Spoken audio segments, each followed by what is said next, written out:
sure our members knew what I was running for, right? That there was roles and responsibilities I would have. So the business manager of our local is the most important position that we have. And why is that?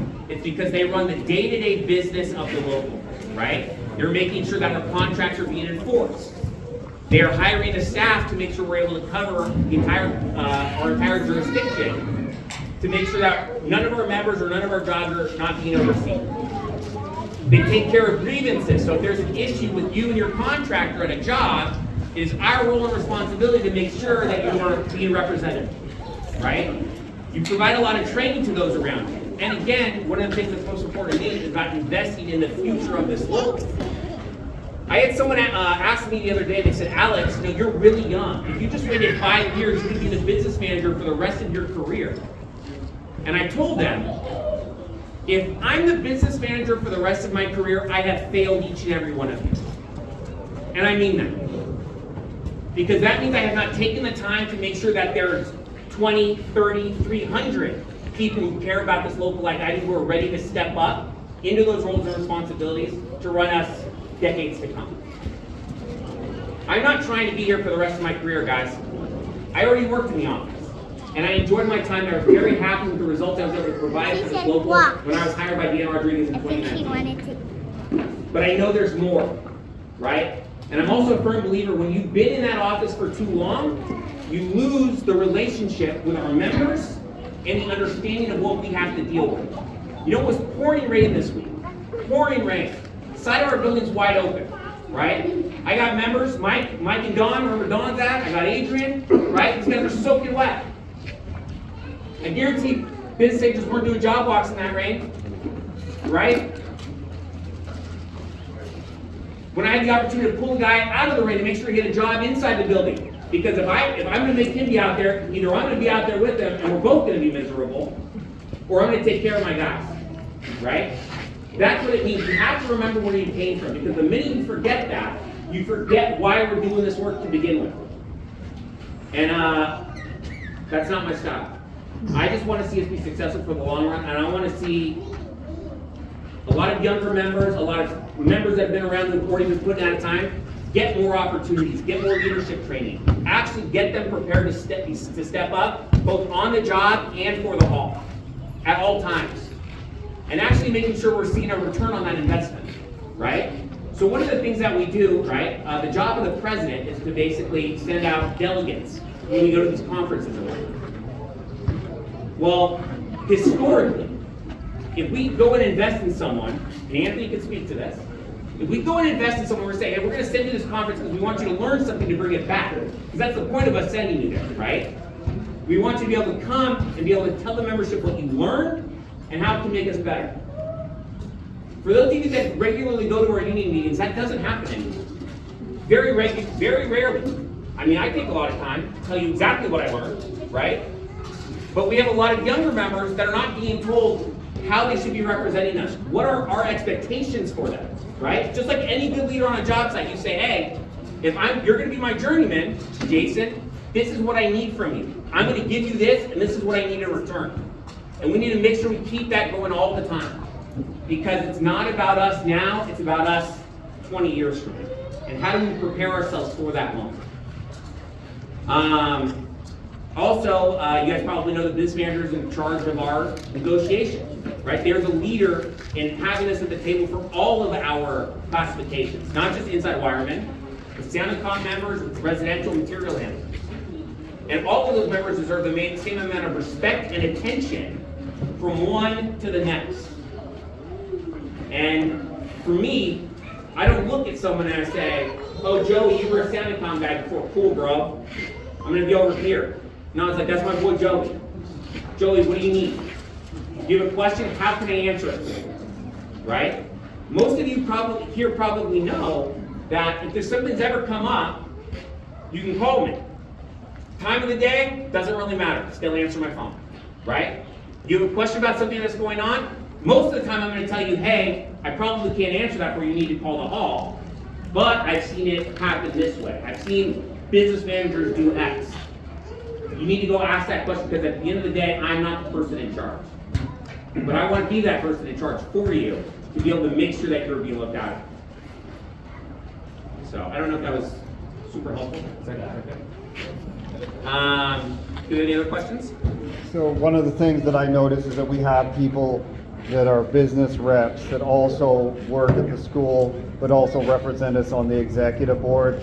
Is there something that we can write into the bylaws to prevent that from happening? Because I think that's a conflict of interest. I think members that are working in the field should represent us in the executive board. Yeah, so listen, there's no question about that, right? And we've seen, what I've personally seen on the last 6 years of representing us on the executive board, both as an executive board member and as the vice president of the local, is I have watched a very large overreach in what we do in regards to the leadership of this local.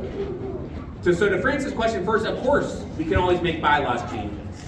But for a long time, you never had to do that, right? There was kind of like an unspoken rule for basically the 100 years before 2018 that you would literally only have like one person on staff that was also an elected official. So like maybe they're on the executive board and they're also working at the hall, right? And it went pretty good. I remember in 2020, right, after I got elected to the E-board, I was still on staff at the time, right? And I knew I wasn't going to be on staff for like the rest of my life, so it didn't really, and I knew my kind of like time at the hall would be coming to soon in the next 6 or 8 months. I looked around that room, right? And there were, of the 10 people in there, 7 for the executive board, 5 for the executive board, no, 7 for the executive board, biz manager, and so 9 people that were in there. 8 of them worked at the hall, myself included. And I knew then it was a problem. So when I got asked to come back to work on the staff in 2022 by Dan Romero, I told him, I was like, no, this is a problem, right? What we have right now is a problem. Because to Francis' point, and to what I was talking about earlier, you don't have enough people who are connected to the folks in the field to know what they want, right? And that's not how it's supposed to be. We can absolutely put something in the bylaws. But I would also make the argument that real leadership would just tell people no, right? Hey, if you want to work here, you're not going to do that. To me, that's not that hard. But unfortunately, we have placated the system now for the last 8 years, 7 years, and it's gotten out of hand. To the point where I've watched people with the expectation, because they're on the executive board, that they think they should be able to work at the hall. It's wrong. That's not what this is about. I signed up to be a wireman. I show up every day to be a wireman. Every one of you go to work every day to complete the task that you signed up for. It's not to have a cushy office job, right? That's not what this is about. We're out here to build America. And one thing I can tell you, as someone who has worked on staff before, is that when I watch other people get in their cars at 4:55 to leave every day, that's wrong, right? It's wrong. Myself, guys like Will Smith, Basil, were 3 people that were regularly there every day, working 11, 12, 13-hour days on your behalf. While I watch the rest of the people walk off, because after 5 o'clock, they don't do shit. They don't owe us time. But that's not how it works. It's a salaried position. Your job is to represent the local whenever the local needs to be represented. Period, full stop. Anthony, in all of the years you've been going to dinners and events, how often do you see people from the hall at those events after 5 o'clock? It's rare. I've seen it, but it's rare. It's rare. If we're going to spend millions of dollars on people, they're going to be doing millions of dollars worth of work. You know what I'm saying? Because you and everyone here knows, if we slack off, we're getting our checks, right? People aren't just going to keep us around because they're forced to for 3 years. We have to earn our shit. Excuse my language. But we have to earn it. And my expectation for anyone that works at the hall, if I'm elected business manager, will be just that. And it's not in a micromanaging sense, but it's like everyone, you know, every inside wireman, every residential guy, right? They get their dues refund at the end of the year. It tells you exactly how much money you paid in dues for that year. And when you see that number, You should, in your mind, have the expectation of what did I get for that? What was my representation that I paid for that? And if you don't believe right now that you've gotten what you paid for, then we have a problem. So, Francis, was that helpful? Yeah, Thank you. so going forward, if he takes the position manager, to make sure that. It could be up to the business manager, but as business manager, if we wanted to, if the membership said, hey, I want to put that in the bylaws, I would support it. I would have no issue with that. Gerald Pfeiffer was the president for 18 years, served as a local elected delegate, or a local elected officer for over 30 years. And that entire time, up until he got elected business manager, he never worked on staff, even though if he could have. He was out in the field every day with people. If I recall, Nam, as a first year, you worked with them out in the field. And when I have people come up to me every day at work, and they're like, Alex, it's really great to see you out here with us. And I'm like, yeah, of course, I'm working. But they tell me that because they don't expect to see their representatives out in the field with them. That's a problem, right? That's where we belong. That's who we are. So, it's... The president, Wojciechowski, his son is here, his dad is working in the field. Yeah. Same with the vice president, I remember both the executive board, I think only one person was all of them. Correct. So typically at other locals, staff members are out in the field. Correct. Wow, really? No, not staff members. No. A local elected officer. Yeah, that's So like right, yeah. E-board, president. You guys, so, Neil, what year did you get in? 2017 or 18? 2018. Okay. Yeah. So I can tell you right now, up until the time that you got in, it was never like this. It Okay. was never like this in my time. Marcy, in your 25 years, was it ever like this? No. Never. Nor should it be. Right? We need to make sure we are figuring out the best ways to make our members understand every day what we do for them. And you can only do that by making sure you show up when they're in need. Big lad. I'd like to see more VA movement. Brother Will, I'll never speak ill on him. He's answered every call. That's my guy. But the other guys, if I call, maybe I don't get an answer. I don't get a call back. I'd like to see them coming out to jobs, whether it's good times or bad times. 100%. Not just for photos. Yeah, you know what? That's very true. That's a very good point. If that's the only time you see It them. shouldn't just be for photo ops, right? Our local magazine that we sent out, our newsletters, shouldn't just be pictures of the people basically getting free advertising in, right? It's not, again, that's not how this shit has ever worked before.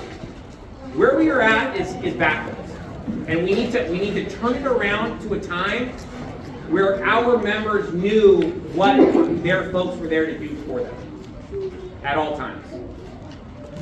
What else is running for business? My guess, the only other, as of right now, my guess the only other person running for business manager is Pete Sieber, who's the current appointed business manager. If anyone else runs, that's also the beauty of this. This is a democracy, right? Anyone can step up to the plate and make a move. And I wholeheartedly support all of our members stepping up to be able to represent the members. Besides the conflict of interest, what specifically do you feel like the current administration is not doing well? How do you think you do better? That's a great question, thank you. So, what did he ask? I'm sorry. So he basically asked, besides what we were just talking about in regards to like conflicts of interest or how the hall is currently run, what do I think is wrong and what we need to better? So I kind of mentioned one of them, right? The actual investment in ourselves, helping create more small shops for our members to be able to put more of our members to work longer. Exactly. Secondarily, we have another issue at hand. It's that there's a major disconnect on how things are right now versus what we should have in the future. So because things are good right now, people say, literally have told me, the status quo is good, we don't need to do more. And that's wrong. So one of the things I also talked about was also identifying every dollar that's going to be spent to make sure we are making sure our contractors are bidding those jobs, and we're gonna go get those jobs. Let me give you an example. There's a job happening for the county of Santa Clara at, I wanna say it's at O'Connor Hospital. So I get a call from the county's procurement officer. This is a former city council member from the city of Fremont. And she says to me, Alex, I have this big job coming up. It's almost a $3 million job. And I want to make sure we get a good union contractor on, a good union electrical contractor. And she goes, can you get me a list of contractors to make sure I can check our list to make sure they're on our good contract list? I said, absolutely. Let me get right back to you on that. I called the hall. I actually called Pete Seberg himself. And I said, Pete, I need a list of all of our contractors. Big, medium, and small, because I had this procurement officer, they want this information. It's going to be able to help us and it's going to help them and help us in the future. And he said, we used to have a list, let me look into it, I'll get back to you. I said, okay, perfect. Right? To me, I'm going to get a call. Week and a half goes by, no call. Okay? Call back. He goes, hey, hit up Peter Huber. Peter Huber will give you that list. Okay, perfect. Call Peter right away. Peter's like, oh yeah, we used to have a list. Let me look into it for you. And I said, okay, but I need to get it back. I need to be able to get this information back to the county. And so called me back the next day and he said, I really can't find this list, but here's a list of this group of size contractors. And it was really all of the names we already know, Rosen, Cupertino. It's like, I could have done that, right? So then I hit him back and I'm like, oh no, I need more. Like I need more names because theoretically we have hundreds of shops that are in our niche. And then guys, there's a lot of minutia stuff too, right? If you've never worked in the office, you understand, oh, I can pull this off of this program, I can see all of this information, et cetera, right? So I don't want to get too in the weeds because, unfortunately I can talk for a long period of time. But I literally said, well, I just need the full list, man. Just get me the full list. Whatever you have, give it to me.